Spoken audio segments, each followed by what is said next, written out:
সরকারের নাকের ডগাতেই তারা এই তৎপরতা চালিয়ে যাচ্ছে। কর্মরত সাংবাদিকদের জীবন মৃত্যু ঝুঁকির মধ্যে ঠেলে দিয়েছে। গতকাল সন্ধ্যায় ইনকিলাব মঞ্চের মুখপাত্র শরীফ ওসমান হাদি সিঙ্গাপুরে চিকিৎসাধীন অবস্থায় শাহাদাত বরণ করেছেন। ইন্না লিল্লাহি ওয়া ইন্না ইলাইহি রাজিউন।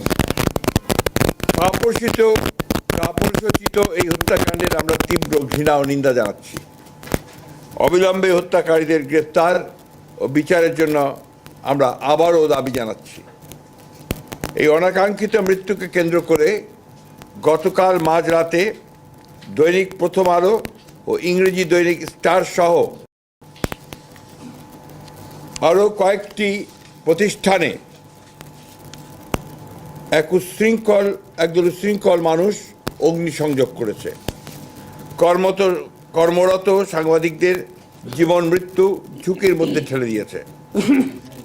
সম্পাদক পরিষদের সভাপতি, নিউ এজের সম্পাদক, ফ্যাসিবাদ বিরোধী জুলাই আন্দোলন সহ দেশের সকল গণতান্ত্রিক আন্দোলনের অন্যতম সাহসী ব্যক্তিত্ব বরেণ্য সাংবাদিক জনাব নুরুল কবিরের উপরে আক্রমণ করা হয়েছে।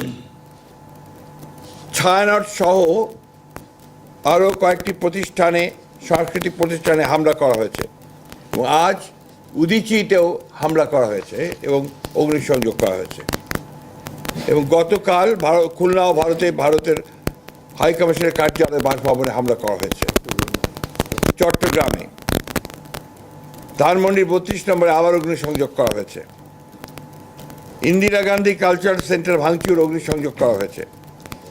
উত্তরাতে 32টি দোকান ভাঙচুর ও আওয়ামী লীগ নেতার বাড়িতে অগ্নিসংযোগ করা হয়েছে। এবং সবচেয়ে মারাত্মক, ধর্ম অবমাননার অভিযোগ এনে ময়মনসিংহে এক হিন্দু যুবককে গাছে ঝুলিয়ে পিটিয়ে হত্যা করা হয়েছে, আগুন দিয়েছে। চট্টগ্রামের মহিউদ্দিন চৌধুরীর বাসায় আবার অগ্নিসংযোগ করা হয়েছে, ভাঙচুর করা হয়েছে। বীর বাহাদুরের বাড়িতে চট্টগ্রামে অগ্নিসংযোগ করা হয়েছে। রাজশাহীতে ডেইলি স্টার প্রথম আলোর কার্যালয়ে ভাঙচুর করা হয়েছে। আমি নিউ এজের সম্পাদক নুরুল কবিরের কথা আগেই বলেছি। আমরা এই ঘৃণ্য ঘটনাবলীর তীব্র নিন্দা জানাচ্ছি ও ঘৃণা প্রকাশ করছি। যে ঘটনা প্রমাণ করে একটি পুরনো চিহ্নিত মহল দেশকে পরিকল্পিতভাবে নৈরাজ্যের পথে ধাবিত করতে চায়। অনেক রক্তের বিনিময়ে অর্জিত আমাদের ভোটাধিকার তথা গণতান্ত্রিক অধিকারকে তারা নস্যাৎ করে দিয়ে দেশে ফ্যাসিবাদের একটি নতুন সংস্করণ তৈরি করতে চাচ্ছে। সরকারের নাকের ডগাতেই তারা এই তৎপরতা চালিয়ে যাচ্ছে। জনগণ মনে করছে যে সরকারের ভূমিকা সন্তোষজনক নয়, ফলে দেশ বিদেশে সরকার তথা দেশের ভাবমূর্তি ক্ষুণ্ণ হয়ে চলেছে। ইতিমধ্যে এই হত্যাকাণ্ডের প্রতিবাদে দেশের সকল রাজনৈতিক দল প্রতিবাদ করেছে এবং হত্যাকারীদের বিচারের দাবি জানিয়েছে। হত্যাকারীদের গ্রেফতার করে বিচারের আওতায় আনতে সরকারের প্রতি চাপ সৃষ্টি করে চলেছে। এরূপ পরিস্থিতিতে এই ধরনের ন্যাক্কারজনক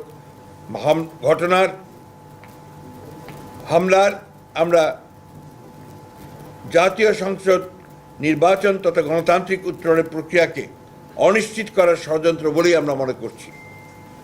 শান্তিকামী গণতান্ত্রিকামী দেশবাসীর পক্ষ থেকে এই ঘৃণ্য ষড়যন্ত্রকারীদের আমরা হুঁশিয়ার করে দিতে চাই।